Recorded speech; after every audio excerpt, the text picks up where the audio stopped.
ಇತ್ತೀಚೆಗೆ ಪೊಲೀಸ್ ಅವ್ರಿಗಿಂತ ಪತ್ರಿಕೆಯವರೇ ಜಾಸ್ತಿ. ನಮಗಿಂತ ಮುಂಚೆ ನಿಮ್ಗೆಲ್ಲ ವಿಷಯ ಗೊತ್ತಾಗ್ತದೆ. ಮಾಡೋದು ಇನ್ವೆಸ್ಟಿಗೇಷನ್ ಜರ್ನಲಿಸಂ ಅಂದ್ಮೇಲೆ ಗೊತ್ತಾಗ್ಲೇಬೇಕಲ್ವಾ? ಅಜಯ್, tehelka.com ತರ ನಮ್ಮಲ್ಲೂ satya.com ಅಂತ ಒಂದ್ ನೆಟ್ವರ್ಕ್ ಇದೆ. ಅದ್ರ ಮೂಲಕ ಬೆಳಗಾಂ ಆರ್ಮಿ ಬೇಸ್ ನಲ್ಲಿ ನಡೀತಿರೋ ವೆಪನ್ಸ್ ಡೀಲ್ ಬಗ್ಗೆ ಹಾಗೂ ಅದರಲ್ಲಿ ಇನ್ವಾಲ್ವ್ ಆಗಿರೋ ಎಲ್ಲಾ VIP ಮೂವ್ಮೆಂಟ್ಸ್ ಗಳನ್ನ ನಾವು ರೆಕಾರ್ಡ್ ಮಾಡಿದೀವಿ. ಆ ಆಧಾರ ಇಟ್ಕೊಂಡೆ ಈ ನ್ಯೂಸ್ ಬರ್ದಿರೋದು. ಅಲ್ಲ ಇರ್ಬೋದು, ಆದ್ರೆ VIP ಯಾರು? ಬೆಳಗಿಂದ ಫೋನ್ಗಳಿಗೆ ಉತ್ತರ ಕೊಟ್ಟು ನಮಗ್ ಸಾಕಾಗಿದೆ. ನಿಮ್ ಪತ್ರಿಕೆ ಮೂಲಕ ಅವ್ರು ಯಾರು ಅಂತ ಹೇಳ್ಬೋದಲ್ಲ ನೇರವಾಗಿ? ಹೆಸರೇನೋ ಹೇಳ್ಬೋದು, ಆದ್ರೆ ಅವರು ಸಿಕ್ಕಾಕೊಳ್ಳಕ್ ಮುಂಚೆ ತಪ್ಪಿಸ್ಕೊಳ್ಳೋದಕ್ಕೆ ಪ್ರಯತ್ನ ಪಡ್ತಾರೆ. ಇಲ್ಲ ಸಾಕ್ಷಿನೇ ನಾಶ ಮಾಡಿದ್ರು ಮಾಡ್ಬೋದು. ಓಕೆ, ಬೇಡ, ನಮ್ಮ ಡಿಪಾರ್ಟ್ಮೆಂಟ್ ಹೇಳ್ಬೋದಲ್ಲ. ಇದಕ್ಕೂ ಮುಂಚೆ ಇದೇ ಮಿಲಿಟರಿ ಏರಿಯಾದಲ್ಲಿ ನಡೀತಿದ್ದ ವೆಪನ್ಸ್ ಡೀಲ್ ಬಗ್ಗೆ ಡೀಟೇಲ್ ಆಗಿ ಇನ್ಫಾರ್ಮೇಶನ್ ಕೊಟ್ಟಿದ್ದೆ. ನಾನೇ ಖುದ್ದಾಗಿ ಕಂಪ್ಲೇಂಟ್ ಕೂಡ ಮಾಡಿದ್ದೆ. ಆದ್ರೆ ಏನಾಯ್ತು, ಮೇನ್ ಪರ್ಸನ್ಸ್ ಎಲ್ಲ ತಪ್ಪಿಸ್ಕೊಂಡ್ರು. ನಾಮಕಾವಸ್ಥೆಗೆ ಆ ವೆಪನ್ಸ್ ಇನ್ಚಾರ್ಜ್ ಸೆಕ್ಯೂರಿಟಿನ ಅರೆಸ್ಟ್ ಮಾಡಿ ಅವನ್ಗೆ ಹುಚ್ಚ ಅನ್ನೋ ಪಟ್ಟ ಕಟ್ಟಿ ಕೇಸ್ ಫೈಲ್ಗೆ ಧೂಳ್ ಹಿಡಿಸಿದ್ರು. ಈಗ್ಲೂ ಹಾಗಾಗ್ಬಾರ್ದು ಅನ್ನೋದೇ ನನ್ನ ಆಸೆ. ಸೊ ನಿಮಗ್ ನಮ್ಮ ನಂಬಿಕೆ ಇಲ್ಲ? ನಾನು ಹಾಗೆ ಹೇಳಿಲ್ಲ, ಜನರಲ್ ಆಗಿ ಹೇಳ್ದೆ. ನಾನು ತಮಾಷೆ ಮಾಡಿದ್ದು. ಅಜಯ್, ದೇಶದ ರಕ್ಷಣೆಗೋಸ್ಕರ ಇರೋ ಶಸ್ತ್ರಾಸ್ತ್ರಗಳನ್ನ ಮಾರ್ಕೊಂಡ್ ಬಾಳೋದು ಒಂದ್ ಜೀವನನ? ಎತ್ತ ತಾಯಿಗೆ ಮೋಸ ಮಾಡ್ದಂಗಲ್ವಾ? ಇನ್ವೆಸ್ಟಿಗೇಷನ್ ಜರ್ನಲಿಸಂ ಅಂದ್ರೆ ಡೇಂಜರಸ್. ಅದರಲ್ಲೂ ಒಂದ್ ಹೆಣ್ಣಾಗಿ ಸಾಹಸ ಕೈ ಹಾಕಿದೆ ಅಂದ್ಮೇಲೆ ಮೆಚ್ತೀನಿ ನಾನು. ನಿನ್ನೆ ಹೋರಾಟಕ್ಕೆ ಜಯ ಸಿಗ್ಲಿ ಅನ್ನೋ ಒಂದೇ ಒಂದು ಉದ್ದೇಶದ ಮೇಲೆ ಹೇಳ್ತಾ ಇದ್ದೀನಿ. ಕೇಸಿಗೆ ಸಂಬಂಧಪಟ್ಟಿರೋ ರೆಕಾರ್ಡ್ಸ್, ಡಾಕ್ಯುಮೆಂಟ್ಸ್, ಫೋಟೋಸ್ ಜಡ್ಜ್ ಮುಂದೆ ಪ್ರೊಡ್ಯೂಸ್ ಮಾಡು. ಫರ್ದರ್ ಇದಕ್ಕೆ ಸಂಬಂಧಪಟ್ಟಿರೋ ಯಾವ VIP ಆಗಿರಲಿ. ಅಂತೂ ಇಂತೂ ಕುಂತಿ ಮಕ್ಳಿಗೆ ರಾಜ್ಯ ಇಲ್ಲ ಅನ್ನೋ ಹಾಗೆ ಈ ಮಾಯಾ ಅಂತವ್ರು ಇರೋವರೆಗೂ ನಮಗ್ ನೆಮ್ಮದಿನೇ ಇಲ್ಲ. ಅವಳು ಯಾವನ್ನೋ ಕಳ್ಳ ಅಂದ್ರೆ ನೀವ್ಯಾಕಾಗ್ಲೇ ಬೇಲ್ ತಗೊಳಕ್ ರೆಡಿ ಆಗಿದ್ದೀರಾ? ಇದ್ದವರಿಬ್ಬರಲ್ಲಿ ಕದ್ದವ್ರು ಯಾರು ಅಂತ ಕಂಡು ಹಿಡಿಯಕ ಆ ಅಜಯ್ ಕುಮಾರ್ಗೆ ಏನ್ ಕಷ್ಟ ಆಗಲ್ಲ. ಈ ವೆಪನ್ಸ್ ಡೀಲಿಂಗ್ ಮಾಡ್ತಿರೋದು ಸಮಾಜದಾಗ ಗಣ್ಯ ವ್ಯಕ್ತಿಗಳು ಅಂತ ಹೆಸರಿರೋದು ನಮಗೇನ. ನೀನೇನ ವ್ಯವಹಾರ ಮಾಡ್ತಿದ್ರು ನಿನ್ನ ಬೆನ್ ಹಿಂದಿರೋದು ಈ ಬಸಪ್ಪ ಉಳ್ಳಾಗಡ್ಡಿ ಅಂತ ಆಕಿ ಚೆನ್ನಾಗ್ ಗೊತ್ತದ. ನೀನೇನಾದ್ರೂ ಪೊಲೀಸ್ ಅವ್ರ ಕೈ ಸಿಕ್ಕಾಕೊಂಡ್ರೆ ಆ ಸರ್ನಾಯಕ್ ನಿನ್ ಜೊತೆ ನಮಗೂ ನರಕ ತೋರಿಸ್ತಾನೆ. ಹಂಗಾಗ್ಬಾರ್ದು ಅಂದ್ರ ಆಕಿ ಕೋರ್ಟಿಗೆ ಬರಬಾರ್ದು, ಸಾಕ್ಷಿನೂ ಉಳಿಬಾರ್ದು. Yes sir. Sir okay sir. Maya, ನೀನ್ ಇನ್ನೂ ರೆಡಿ ಆಗಿಲ್ವಾ? ನಮ್ಮನ್ನ ಪಿಕಪ್ ಮಾಡಕ್ಕೆ ಅಜಯ್ ಬರ್ತಿದ್ದಾರೆ. ಸಾರಿ ಸಾರಿ ಸಾರಿ, ಒಂದ್ ನಿಮಿಷ, ರೆಡಿ ಆಗ್ಬಿಡ್ತೀನಿ. ನೀನ್ ಜಾಗ ಬಿಡು. ಆ ಡಾಕ್ಯುಮೆಂಟ್ಸ್ ಎಲ್ಲ ತಗೊಂಡ್ಯಾ? ಹಾ ತಗೊಳ್ತೀನಿ.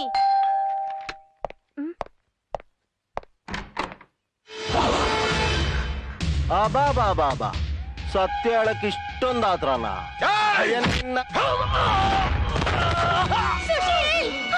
ಸುಶೀಲ್, ಹೇಳು ಸುಶೀಲ್, ಏನಾಯ್ತು ಸುಶೀಲ್?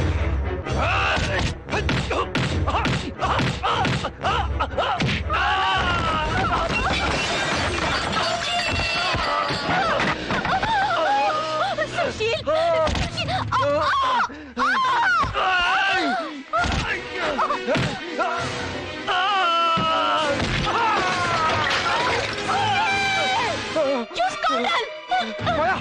ಕೋರ್ಟಿಗೆ ಹೋಗು.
ಅವರು ತೀರ್ಕೊಂಡಿದ್ದಕ್ಕೆ ನ್ಯಾಯಾಲಯ ಸಂತಾಪ ಸೂಚಿಸುತ್ತದೆ. ಆದರೆ ಇದೇ ಸಮಯದಲ್ಲಿ ಕೊಲೆ ಆಗಿರೋದಕ್ಕೆ ನ್ಯಾಯಾಲಯಕ್ಕೆ ಬೇಕಾಗಿರೋದು ಸಾಕ್ಷಿ. ನಾನ್ ನೋಡಿದೀನಿ ಸರ್, ನನ್ನ ಕಣ್ಣೆದ್ರಿಗೆ ನನ್ನ ಮಾಯನ ಇವರೇ ಸರ್ ಕೊಲೆ ಮಾಡಿದ್ದು. ಈ ಕೊಲೆಯನ್ನ ಕಣ್ಣಾರೆ ನೋಡಿದ ಬೇರೆ ಯಾರಾದ್ರೂ ಸಾಕ್ಷಿಗಳಿದ್ದಾರಾ? ನಾನಿದ್ದೀನಿ ಸರ್. ಆದ್ರೆ according to law police witness is not admissible. Police ಸಾಕ್ಷಿಯನ್ನ ಕೋರ್ಟ್ ಒಪ್ಕೊಳ್ಳೋದಿಲ್ಲ. ಹಾಗಾದ್ರೆ ಈ ಸೆಕ್ಷನ್ 25 ಏನಕ್ಕೋಸ್ಕರ ಇದೆ ಸರ್? ಇಂಥವ್ರನ್ನ ಬಿಡುಗಡೆ ಮಾಡೋದಕ್ಕ? ಸರ್, ಯಾವ ನ್ಯಾಯ ಆದ್ರೂ ಸರಿ, ಯಾವ ಸೆಕ್ಷನ್ ಆದ್ರೂ ಸರಿ ಇಲ್ಲ, ನಾವು ಬರ್ದಿರೋ ಚಾರ್ಜ್ಶೀಟ್ನ ನೀವು ಹರಿದು ತಿಪ್ಪೆಗೆ ಎಷ್ಟು ಪರವಾಗಿಲ್ಲ. ಇಂಥ ರೌಡಿಗಳನ್ನ ಮಾತ್ರ ಬಿಡುಗಡೆ ಮಾಡ್ಬೇಡಿ ಸರ್. ತೀರ್ಪು ಹೇಳೋದಕ್ಕೆ ಸಾಕ್ಷಿ ಬೇಕು. ಅದನ್ನ ಯಾರು ಹೇಳ್ತಾರೆ ಅನ್ನೋದು ಮುಖ್ಯ ಅಲ್ವಲ್ಲ ಸರ್? ಕರೆಕ್ಟ್. ಆದ್ರೆ ಕಾನೂನು ಆ ರೀತಿ ಇದೆಯೇ? ನನಗೆ ಸಾಕ್ಷಿಗಳನ್ನ ವಿಚಾರಣೆ ಮಾಡಿ ಅವರಿಗೆ ಶಿಕ್ಷೆ ಕೊಡೋ ಅಧಿಕಾರ ಮಾತ್ರ ಇದೆ. ಸೆಕ್ಷನ್ ಬದಲಾಯಿಸುವ ಅಧಿಕಾರ ಇಲ್ಲ. ಹೋಟೆಲ್ ರೂಮ್ ಹಾಕಿ ಮಾಡದೇ ಇರೋ ಕೆಲಸ ಮಾಡಿದಕ್ಕೆ ಒಳ್ಳೆ ಪಾಯಿಂಟ್ ಆಗ್ತೆ ನೋಡು.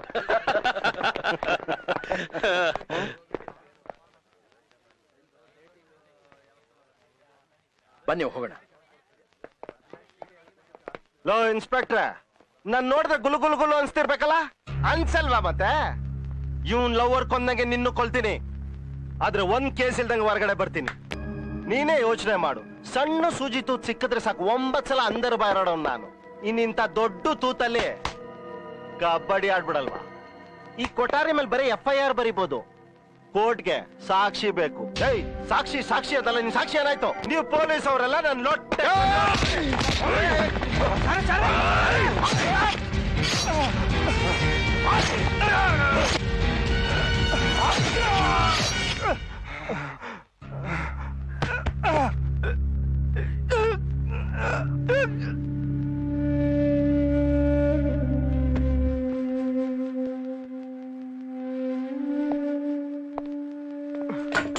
ಸರ್, ಕಾನೂನು ಮಾಡ್ಬೇಕಾಗಿರೋ ಕೆಲಸನ ಇವತ್ತು ಕಾಕಿ ಮಾಡಿದೆ ಸರ್. ನನ್ ಮಾಯನ್ ಕೊಂದಂತೆ ಈ ಕೊಲೆ ಮಾಡಿದೆ ಸರ್.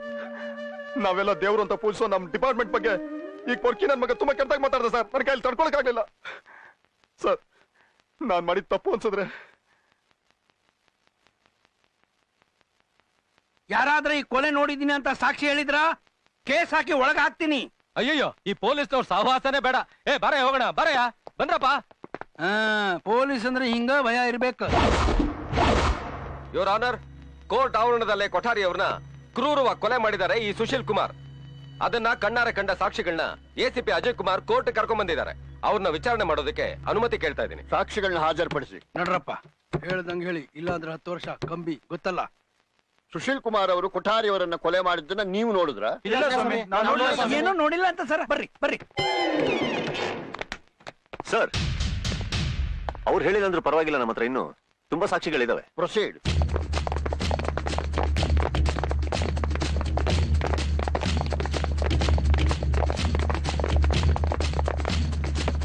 ಸ್ವಾಮಿ ಅವರ, ಆ ಕೊಠಾರಿನ ಈ ನಮ್ಮ ಸಾಹೇಬರು ಪಚಾಕ್ ಪಚಾಕ್ ಅಂತ 4 ಸಲ ಚುಚ್ಚಿ ಸಾಯಿಸಿದ್ದು ನಾನೇ ಕಣ್ಣಾರ್ ನೋಡಿದೀನ್ರಿ.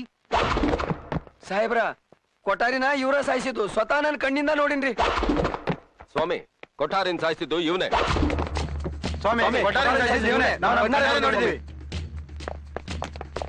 ಯಾಕೆ ಸರ್? ಸುಶೀಲ್ ಕುಮಾರ್ಗೆ ಶಿಕ್ಷೆ ಕೊಡಕ್ಕೆ ಪೊಲೀಸ್ ಸಾಕ್ಷಿ ಸಾಲಲ್ಲ? ಬೇರೆ ಯಾವ ಸಾಕ್ಷಿನೂ ಇಲ್ವೇ ಅಂತ ಯೋಚನೆ ಮಾಡ್ತಾ ಇದೀರಾ? ಬೇರೆ ಯಾವ ಸಾಕ್ಷಿನೂ ಇಲ್ಲ ಅನ್ನೋ ಒಂದೇ ಒಂದು ಕಾರಣಕ್ಕೆ ತಾನೇ ಸರ್ ಮಾಯನ್ ಕೊಲೆ ಮಾಡಿರೋ ಕೊಠಾರಿನ ಹಾಗೆ ಬಿಡುಗಡೆ ಮಾಡ್ಬಿಟ್ರಿ. ನಮ್ ಸಾಕ್ಷಿ ಆಗಲ್ವೇ? ಅದ್ಯಾಕೆ ಸರ್ ಈ ಅಪರಾಧಿಗಳನ್ನ ಅರೆಸ್ಟ್ ಮಾಡಿ ಕೋರ್ಟಿಗೆ ತಂದು ನಿಲ್ಸಿ ಅಂತ ನಮ್ಗಳಿಗೆ ಹೇಳ್ತೀರಾ ತಾವು? ಪೊಲೀಸ್ನವ್ರು ಸಾಕ್ಷಿ ಯಾಕೆ ಸರ್ ಕೊಡ್ಬಾರ್ದು? ನಾವೇನ್ ಪೊರ್ಕಿಗಳ, ಕೊಲೆಗಡಕ್ರ? ಏನ್ ನಾವು? ಯಾಕೆ ನಮ್ಮ ನಂಬಲ್ಲ ನೀವು? ಮಂತ್ರಿಗಳ ಪ್ರೊಟೆಕ್ಷನ್ಗೆ ಪೊಲೀಸ್ ಬೇಕು, VIP ಅವ್ರನ್ನ ಕಾಪಾಡೋದಕ್ಕೆ ಪೊಲೀಸ್ ಬೇಕು, ಜನಗಳ ರಕ್ಷಣೆಗೆ ಪೊಲೀಸ್ ಬೇಕು, ಕೊನೆದಾಗ ಅವ್ರಿಗೆ ಪ್ರಾಣ ಕೊಡೋದಕ್ಕೂ ಪೊಲೀಸೇ ಬೇಕು. ಸಾಕ್ಷಿ ಮಾತ್ರ ಹೇಳಂಗಿಲ್ಲ ನಾವು. ಇದ್ಯಾ ತರ ಸೆಕ್ಷನ್ ಸರ್ ಇದು? ನೀವ್ ಹೇಳೋ ಪ್ರಕಾರ ಒಬ್ಬ ರೌಡಿ ನಾಳೆ ನಮ್ ಸ್ಟೇಷನ್ಗೆ ನುಗ್ಗಿ ನಮ್ಮಲ್ಲೇ ಒಬ್ಬನಿಗೆ ಕೊಲೆ ಮಾಡಿದ್ರು ನಾವೇನು ಸಾಕ್ಷಿ ಹೇಳಂಗಿಲ್ಲ. ಹಾಗೇನ್ ಮಾಡ್ಬೇಕು ಸರ್ ನಾವು? ರೋಡಲ್ಲಿ ಹೋಗ್ತಾ ಪಬ್ಲಿಕ್ ಹತ್ರ ಹೋಗಿ ಅಮ್ಮ ತಾಯೇ ದಯವಿಟ್ಟು ಕೋರ್ಟಿಗೆ ಬಂದು ಸಾಕ್ಷಿ ಹೇಳಮ್ಮ ಅಂತ ಭಿಕ್ಷೆ ಬಿಡ್ಬೇಕಾ ಸರ್ ನಾವು? ಬೇರೆ ಯಾವ ಸಾಕ್ಷಿನೂ ನಮ್ ಕೈಲಿ ಇಲ್ಲ ಅಂತ ಅವನಿಗೆ ಹೋಗಕ್ ಬಿಟ್ಬಿಡ್ಬೇಕಾ? ಇಲ್ಲ, ಪೊಲೀಸ್ ಎನ್ಕೌಂಟರ್ ಅನ್ನೋ ಹೆಸರಲ್ಲಿ ಅವನ್ನ ಓಡಕ್ ಬಿಟ್ಟು ಎತ್ ಬಿಡ್ಬೇಕಾ? ನೀವು ನಮಗೆ ಹೇಳಿ ನಾವ್ ಏನ್ ಮಾಡ್ಬೇಕು ಅಂತ. ಯಾಕಂದ್ರೆ ನಮ್ಗೆ ಅರ್ಥ ಆಗ್ತಾ ಇಲ್ಲ.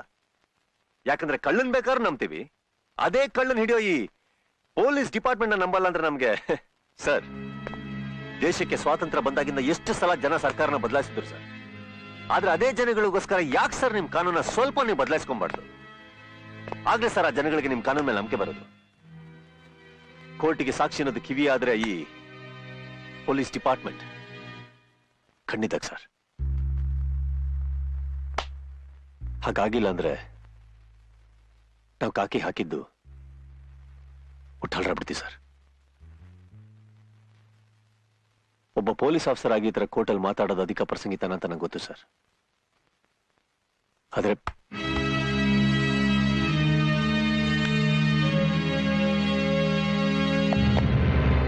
Sorry sir.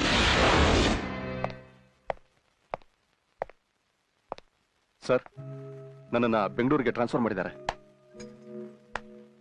ಸುಶೀಲ್, ನೀನೇನು ಅಂತ ನನಗೆ ಚೆನ್ನಾಗಿ ಗೊತ್ತು. ಆದ್ರೂ ಒಂದು ಮಾತು ಹೇಳಕ್ ಇಷ್ಟಪಡ್ತೀನಿ, ಇಫ್ ಯು ಡೋಂಟ್ ಮೈಂಡ್. ಹೇಳಿ ಸರ್. ಪೊಲೀಸ್ನವರಿಗೆ ಕೋಪಕ್ಕಿಂತ ಹೆಚ್ಚಾಗಿ ಪೇಷನ್ಸ್ ಬಹಳ ಇಂಪಾರ್ಟೆಂಟ್. ಎಲ್ಲದಕ್ಕಿಂತ ಹೆಚ್ಚಾಗಿ ಏನೇ ಪರಿಸ್ಥಿತಿ ಬಂದರೂ